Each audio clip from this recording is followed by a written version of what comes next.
Welcome back to Haridas diary. இன்றைக்கி நம்ம சேனலில் மரவள்ளி கிழங்கு வடை தான் பார்க்க போகிறோம். ஈவினிங் டைமில் இந்த வடையை சுட சுட செஞ்சு கொடுங்க, சூப்பராக இருக்கும். ஸோ வாங்க வீடியோக்குள்ளே போகலாம். ஃபஸ்ட்டு ஒரு மிக்ஸி ஜாரில் 2 கப் உளுந்து, ஊற வச்ச உளுந்து சேர்த்துக்கலாம். ஒரு 5 to 6 hours உளுந்தை ஊற வச்சா போதும். இப்போ இதை மிக்ஸி ஜாரில் சேர்த்துக்கலாம். இப்போ இந்த உளுந்தை லைட்டாக தண்ணி தெளித்து நல்லா மையாக அரைச்சிக்கலாம். ரொம்ப தண்ணி ஊற்றக்கூடாது, தண்ணி தெளித்து அரைச்சிக்கோங்க. அரைச்சாச்சு, இந்தளவு நல்லா மையாக அரைச்சிக்கோங்க.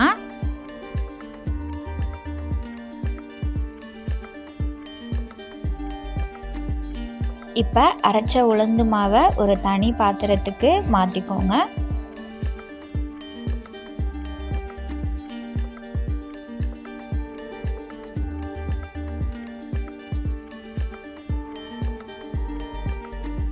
அடுத்து மரவள்ளி கிழங்கை இந்த மாதிரி தோல் நீக்கி க்ளீன் பண்ணி எடுத்துருக்கேன். இதை பூ மாதிரி திருவி எடுத்துக்கோங்க.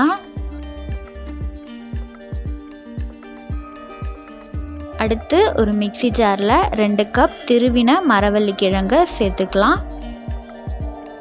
சேர்த்துட்டு இதையும் தண்ணி ஊற்றாமல் நல்லா மைய அரைச்சி எடுத்துக்கோங்க.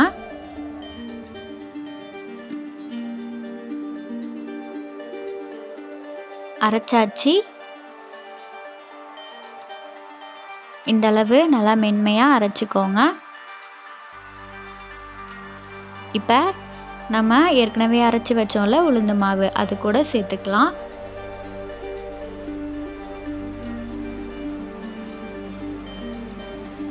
நீங்கள் நிறைய குவான்டிட்டியில் செய்கிறீங்க அப்படின்னாலும் 1 பங்கு உளுந்து மாவுனா 1 பங்கு மரவள்ளி கிழங்கு மாவு சேர்த்து செய்யுங்க, சூப்பராக இருக்கும்.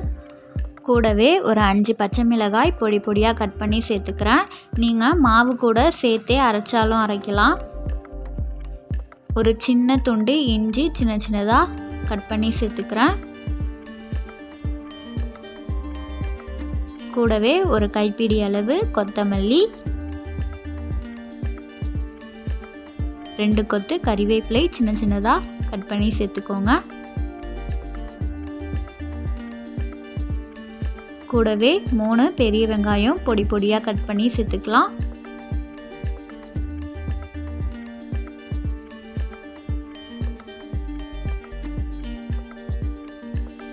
கூடவே 1 டீஸ்பூன் முழு மிளகு அப்படியே சேர்த்துக்கலாம். அப்புறம் நம்ம வடைக்கு தேவையான அளவு உப்பு சேர்த்துட்டு நல்லா மிக்ஸ் பண்ணிக்கலாம்.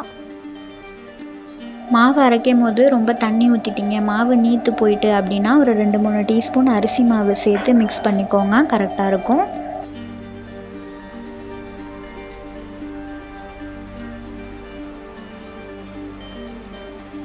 இப்போ மரவள்ளி கிழங்கு வடை மாவு நம்ம ரெடி பண்ணிட்டோம். இப்போ வாங்க வடை எப்படி போடுறதுன்னு பார்க்கலாம்.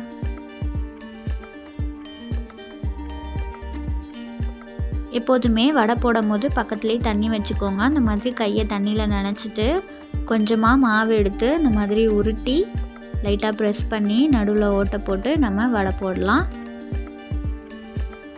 பொறுமையாக போடுங்க. இதே மாதிரி எல்லா வடையும் போட்டுக்கலாம்.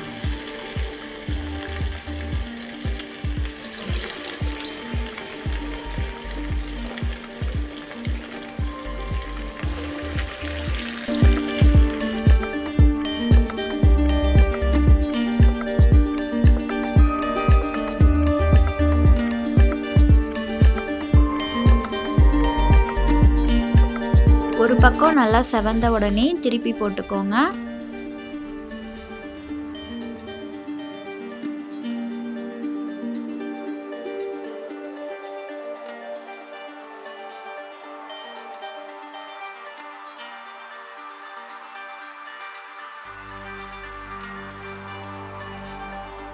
இப்போ நம்ம வடையை எடுத்துடலாம்.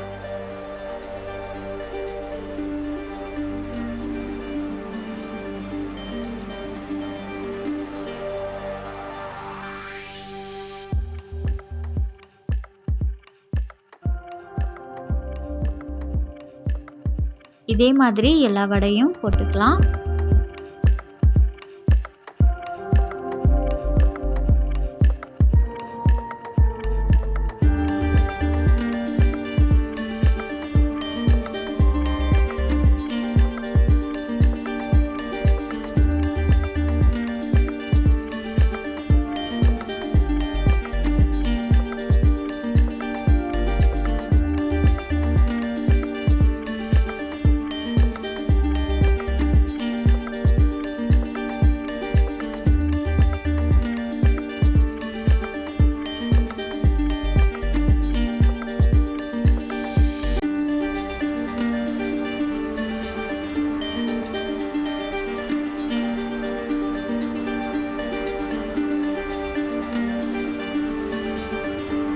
அவ்வளோதான், சூப்பரான அண்ட் ஹெல்த்தியான மரவள்ளி கிழங்கு வடை சூப்பராக ரெடி ஆகிட்டு, நீங்களும் ஈவினிங் டைமில் இந்த வடையை செஞ்சு கொடுங்க. வாவ், சூப்பராக இருக்குது, நல்லா சூடாகவும் இருக்குது. இதே மாதிரி நீங்களும் செஞ்சு பார்த்துட்டு சாப்பிட்டு பாருங்கள். இந்த வீடியோ உங்களுக்கு பயனுள்ளதாக இருந்ததுன்னா நம்ம சேனலுக்கு சப்ஸ்கிரைப் பண்ணிவிட்டு பக்கத்தில் உள்ள பெல் பட்டனையும் கிளிக் பண்ணிக்கோங்க. மேலும் ஒரு இன்ட்ரெஸ்டிங்கான வீடியோவில் சந்திப்போம். அதுவரையும் டாட்டா, பை பாய்.